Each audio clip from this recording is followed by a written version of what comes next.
Satu kasih harum tulisan baik yang alas lem lagi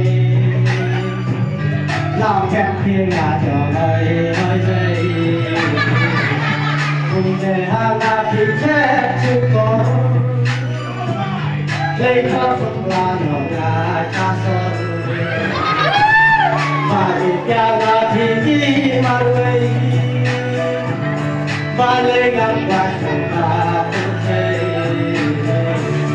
không trả hàng ngà thì là cha nhớ khi là những lo thì nên cho nó chào về và điều thì ba lạc thay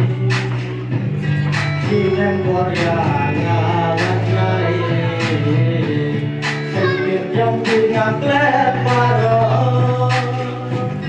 sakit mau sangat jalan kok mendapat dia kuasa ini yang air bermasyarakat